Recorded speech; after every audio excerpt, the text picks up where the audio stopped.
পাখা গজায় মুজিবার তরে। বাংলাদেশে এই নাবালক অর্বাচীনগুলো, ভারত এখন পৃথিবীর তৃতীয় সামরিক শক্তিশালী দেশ। ভারত অত্যন্ত দায়িত্বশীল দেশ, দুর্বল দেশকে আক্রমণ করে না। এরা জানে না যে আমাদের সেনা বিএসএফ পাঠানোর দরকার হবে না। আমরা এখন ড্রোনে এত বেশি উন্নত, এরা জানেই না যে ভারতবর্ষ ধৈর্যের বাঁধ ভাঙে, গোটা 5-7 ড্রোন পাঠিয়ে দিলেই ওদের কাজ শেষ হয়ে যাবে। ওসামা বিন লাদেনের থেকেও খারাপ অবস্থা হবে। ইউনিসেফ আমি বলছি, এরা জানে না আমাদের ওই বালুরঘাট সীমান্তে কটা ট্যাঙ্ক নিয়ে এসে খড়গাদা দিয়ে সাজিয়েছে। আমাদের ট্যাঙ্ক লাগে না, এখন ট্যাঙ্ক দিয়ে যুদ্ধ হয় না। ওরা 60-70 সালে আছে, এখন ট্যাঙ্কে যুদ্ধ হয় না, বন্দুকে যুদ্ধ হয় না, ম্যান পাওয়ার লাগে না। 5টা ড্রোন শুধু পাঠাবে ভারত। এরা এখনো ভারতের তাকত সম্পর্কে জানে না। ওখানকার এই মূর্খগুলো, অশিক্ষিতগুলো, মোল্লা রাজাকারের বাচ্চা, পাকিস্তানের নাতি, ওরা ওই কতগুলো ট্যাঙ্ক দেখে ট্যাঙ্কের উপর শ্যাওলা, নারকেলে আপনার ধানের বিড়া লাগিয়েছে। ওতে কিচ্ছু হয় না। এখানে ফোর্ট উইলিয়াম থেকে টিপবে আর ওখানে ধপাধপ চলে। দাদা, আনসারুল্লাহ বাংলা টিমে দেখা যাচ্ছে যে সদস্যরা কিভাবে এখানে সক্রিয় ছিল। প্রথমে আসাম পুলিশের এসটিএফ, তারপরে বেঙ্গল এসটিএফও তদন্ত করে দেখছে। এটা তো একদিনের বিষয় নয়, তো দীর্ঘদিন ধরেই তার মানে এই চক্র কাজ করে গেছে। আরে বঙ্গবন্ধু মুজিবুর রহমানকে যে খুন করেছে, ফাঁসির দণ্ডাদেশ প্রাপ্ত, তারা ওয়েস্ট বেঙ্গলে 15 বছর ধরে ছিলেন। একজন হাবড়াতে ছিলেন, হোমিওপ্যাথি ডাক্তার, ওখানেই মারা গেছে। আরেকজন মাস্টার মাজেদ পার্ক সার্কাসে ছিলেন, ইংরেজি টিচার হিসাবে। তাকে 2022 সালে তুলে নিয়ে গিয়ে ফাঁসির দণ্ডাদেশ কার্যকর করেছে। এনআইএ তুলে দিয়েছে, তুলে দিয়েছে বাংলাদেশে। এই যে কদিন আগে জঙ্গি তারিকুল এখন বেঙ্গল এসটিএফের হাতে আছে। তারিকুল জেলের মধ্যে ধর্মান্তরকরণ করেছে একজনকে। এর পাশাপাশি দেখা যাচ্ছে তারিকুলের বাবা, তার মৃত্যু হয়েছিল বাংলাদেশে, আমাদের ডেথ সার্টিফিকেট তৈরি হয়েছে। জেল নয়, 5 স্টার। এখানে মোবাইল ফোন ইউজ করা যায়, গাঁজা খাওয়া যায়, হেরোইন, চরস পাওয়া যায়। এখানে পয়সা দিলে সব কিছু করা যায়, কোনো জেলে জ্যামার নেই। এই যে চোর পার্থ চ্যাটার্জি আছে, এ যেদিন যা খেতে চায় খায়। আজকে রবিবার হয়তো খাসির মাংস খাচ্ছে। অতএব পশ্চিমবাংলার অবস্থা অত্যন্ত খারাপ। এখানে রাষ্ট্রবাদী একটা সরকার দরকার, যে সরকার রাষ্ট্রের বিরোধী শক্তিকে এবং মৌলবাদী জঙ্গিবাদকে 0 টলারেন্সের নীতি নিয়ে খতম করবে। এছাড়া কোনো রাস্তা নেই। কারণ ভারতবর্ষের সংবিধানে ল অ্যান্ড অর্ডার স্টেটের হাতে দিয়ে গেছে সংবিধান। দাদা, শান্তনু সেন এবং তার সঙ্গে আরাবুল ইসলাম দুজনকেই তৃণমূল দল তারা সাসপেন্ড করেছে। আমি এটা নিব। দাদা, জঙ্গিদের তাই রক্তদান, মহৎ দান, এর কোনো বিকল্প হয় না। আমি দাতা, সংগ্রাহক, আয়োজকদের আজকের এই পুণ্য দিনে আন্তরিক ধন্যবাদ জানিয়ে বাংলাদেশের অত্যাচারিত, নিপীড়িত সমস্ত হিন্দু সমাজের প্রতি আমার সংহতি জ্ঞাপন করে চিন্ময় কৃষ্ণ প্রভু আমাদের সন্ত সমাজের শুধুমাত্র সনাতনীদের এক করতে গেছেন। একজন বৈষ্ণব, নিরামিষাসী, তিনি একাদশী পালন করেন, পূর্ণিমা পালন করেন, অমাবস্যা পালন করেন। তিনি রাধা মাধবকে প্রসাদ দিয়ে তারপরে অন্ন গ্রহণ করেন। নিজের হাতে রান্না তাকে করতে হয় ঠাকুরের প্রসাদ। যেভাবে অন্যায়ভাবে আটকে রাখা হয়েছে, অত্যাচার করা হয়েছে, আমি চিন্ময় কৃষ্ণ প্রভুর জন্য প্রার্থনা করব তিনি যাতে সুস্থ থাকেন, তার পরিণতি যাতে ডক্টর শ্যামাপ্রসাদ মুখার্জির মতো না হয়ে যায়, এই প্রার্থনা আজকের দিনে করে আপনাদের সকলকে অভিনন্দন জানিয়ে, গৌরাঙ্গদা এসছেন, মঞ্চে আসবেন, আপনাদের সকলকে ধন্যবাদ জানিয়ে, আমার সঙ্গে হাওড়ার একটা ভালো সম্পর্ক হয়ে গেছে।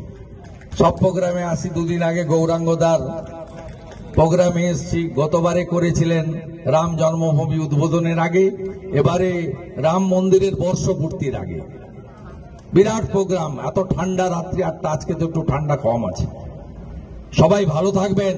ভারত মাতা কি, ভারত মাতা কি, স্বামী বিবেকানন্দ কি। স্বামীজি কি বলেছিলেন? তুমি গর্ব করে বলো, তুমি গর্ব করে বলো, তুমি গর্ব করে বলো, তুমি গর্ব করে বলো, আমরা সবাই, আমরা সবাই, আমরা সবাই বিশ্বের হিন্দু, বিশ্বের হিন্দু।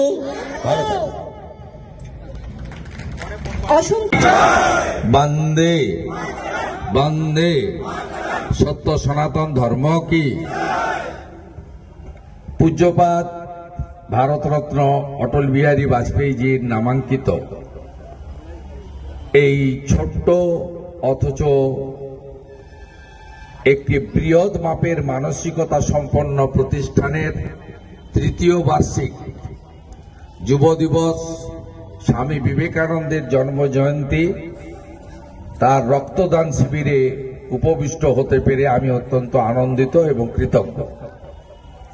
আমি সকালে 8টার আগে দীর্ঘ 30 বছরের আমার অভ্যাস মতো হেদুয়া থেকে গেরুয়া পতাকা নিয়ে কয়েকশো যুবক যুবতীকে সাথে নিয়ে স্বামীজিকে প্রণাম করে এসেছি সিমলা স্ট্রিটে। এবং স্বামীজি যেখানে জন্ম নিয়েছেন গর্ভগৃহ, এবং স্বামীজির আরাধ্য দেব মহাদেব তার শিবলিঙ্গে পূর্ণ জল প্রদান করে আমরা আজকের দিনটা আমি শুরু করেছি। এখানে আসার আগে আমাদের মকর সংক্রান্তি, সব তীর্থ বারবার, গঙ্গাসাগর একবার। কেউ বলছিলেন কদিন আগে সব সাগর বারবার, গঙ্গাসাগর একবার। কে বলছেন? সব বুঝে নিয়েছেন আপনারা, 14 তলা। এত ভুলভাল। তা আমরা বলি সব তীর্থ বারবার, গঙ্গাসাগর একবার, আর উনি বলছেন সব সাগর বারবার, গঙ্গাসাগর একবার। সেখানে যারা পুণ্যার্থীরা যাচ্ছেন উত্তরপ্রদেশের থেকে প্রচুর মানুষ, তাদেরকে আমি রওনা করিয়ে দিয়ে এলাম। কিছু সাধু সমাজ, কিছু পুণ্যার্থীকে কম্বল তুলে দিয়ে এলাম এবং তাদেরকে বললাম যে এখানকার পুণ্য স্নান শেষ করে 144 বছর পরে যে মহাকুম্ভ হচ্ছে সেখানে আপনারা যান, এবং যোগীজি বাংলার জন্য আলাদা টেন্ট দিয়েছেন, যোগী আদিত্যনাথজি, তার জন্য তাদের মাধ্যমে উত্তরপ্রদেশ সরকারকে অভিনন্দন জানালাম। এখানে আসার পিছনে মণিমোহন ভট্টাচার্য, একজন রাষ্ট্রবাদী প্রচারক, তার উৎসাহ আমাকে অনুপ্রাণিত করেছে। আমি আপনাদের ছোট্ট অথচ মহতি কর্মসূচি 100 জন রক্তদান করবেন, দীর্ঘ বক্তব্য রাখার সুযোগ নেই। আমি আয়োজকদেরকে ধন্যবাদ জানাচ্ছি, কৌশিক ভাই সহ, প্রদীপ তেওয়ারি সহ, লক্ষণনাথ তেওয়ারি সহ প্রত্যেককে। 2 জন প্রবীণ রাষ্ট্রবাদী যারা বীজ পুঁতেছিলেন আজকে মহিরুয়ে পরিণত হয়েছে, ভারতীয় জনতা পার্টি, দিলীপ গাঙ্গুলি মহোদয় এবং বরুণ সিনহা মহোদয়, তাদেরকে আমি আন্তরিক প্রণাম জানাই এবং তাদের পূর্ণ আশীর্বাদ আজকের এই শুভ দিনে আমার কাছে একটি পরম প্রাপ্তি। এখানে তরুণ মজুমদার, মনোজ গোস্বামী সহ অন্যান্যরা আছেন, তাদেরও ধন্যবাদ। এবং আমার অনেক যুব সাথী এখানে এসেছেন, প্রমোদ ভাই, শৈলেশ ভাই, মুকুল ভাই, তাদেরও ধন্যবাদ। আপনারা সবাই জানেন যে আজকে স্বামী বিবেকানন্দের জন্মদিবস এবং বিশ্ব যুব দিবস। রক্তদান শিবিরের সঙ্গে স্বামীজির যে নীতি বাণী, তার যে সেবা পরায়ণতাকে লক্ষ্য রেখে রামকৃষ্ণ মঠ ও মিশন প্রতিষ্ঠা করা, এটা আমাদের প্রত্যেকের কাছে অত্যন্ত গ্রহণীয় এবং অনুকরণীয়। স্বামী বিবেকানন্দ বেলুড়ে মঠ ও মিশন প্রতিষ্ঠা করেছিলেন মূলত তিনটি কারণে, মূলত চারটি কারণে তিনি করেছিলেন। একটা হচ্ছে আধ্যাত্মিক চেতনাকে জাগ্রত করা। আপনারা দেখবেন সমস্ত মঠ ও মিশন যা পৃথিবীব্যাপী ছড়িয়ে আছে, তারা মূলত সেবাদান, শিক্ষাদান এবং চিকিৎসা দান, স্বাস্থ্য পরিষেবায় এই কাজগুলো মঠ ও মিশন কিন্তু করে থাকে। স্বামী বিবেকানন্দের অনেক বাণী, অনেক বই, অনেক বক্তব্য, তার মধ্যে আমরা যেমন 1893 সালে শিকাগো ধর্ম সম্মেলনের তুমি গর্ব করে বলো আমি হিন্দু, সনাতন ধর্ম যখন সব নদী মিলে একটা সাগরে আসে, সনাতন তাই, যার আদি নেই অন্ত নেই, তাই হচ্ছে সনাতন। সেটা যেমন আমরা গ্রহণ করি, সাথে সাথে স্বামীজি কতগুলো লাইন বলে গিয়েছিলেন যেটা রক্তদানের সঙ্গে সম্পর্কযুক্ত। তিনি বলে গেছিলেন, যত্র জীব তত্র শিব। জীব মানে মানুষ, ওটা মানুষ যেখানে আছে, হুঁশ যার আছে, সেই তো মানুষ। নিশ্চয়ই অভয়াকে যারা ধর্ষণ করে খুন করেছে তাকে আমরা মানুষের পর্যায়ে ফেলব না, তো বাকিরা সবাই মানুষ, যার হুঁশ আছে সেই মানুষ। তিনি বলেছিলেন, শিব জ্ঞানে জীব পুজো, জীবের পুজো করো, মানুষের পুজো করো শিব জ্ঞানে। স্বামী বিবেকানন্দ বলেছিলেন, দরিদ্র নারায়ণ সেবা করো, তাড়াতাড়ি ঈশ্বরের কাছে পৌঁছে যাবে। স্বামী বিবেকানন্দ একটা কথা বলেছিলেন, জিতেনজি আসুন মঞ্চে, আমাদের অত্যন্ত বলিষ্ঠ একজন নেতা, প্রাক্তন মেয়র, প্রাক্তন বিধায়ক জিতেন তেওয়ারিজি, আমি কার্ডে দেখছিলাম উনি অন্যতম অতিথি ছিলেন, তাকে আসার জন্য অনুরোধ করছি। আমি যে কথা বলে শেষ করব, কারণ রক্তদানটা শুরু করাতে হবে। 100 জনের রক্ত নেওয়া, আজকে বহু জায়গায় রক্তদান শিবির ইত্যাদি হচ্ছে। যে ব্লাড ব্যাংক রক্ত নিতে এসছে তাদের প্রতি আমার কৃতজ্ঞতা, যারা রক্ত দিচ্ছেন তাদের প্রতি আমার কৃতজ্ঞতা। স্বামীজি বলে গেছেন, ব্রহ্ম হতে কীট পরমাণু, সর্বভূতে সেই প্রেমময়, মন প্রাণ শরীর অর্পণ।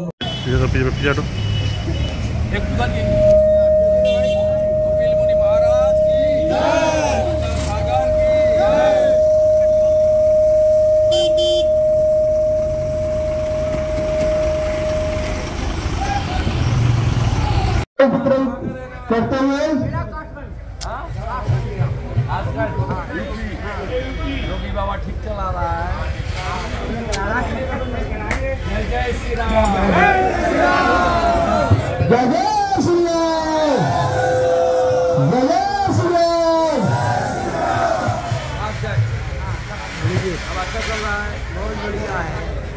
भी जाना पड़ेगा, पीछे 144 साल बाद आया भाई, तो छवि है और एक बार नहीं, 2 बार नहीं। बांग्लादेश में क्या हो रहा है पता है सब? बहुत बढ़िया हो, यहाँ भी हो रहा है। बांग्लादेश बहुत तकलीफ में है, खतरे में है। आप लोग आशीर्वाद करना।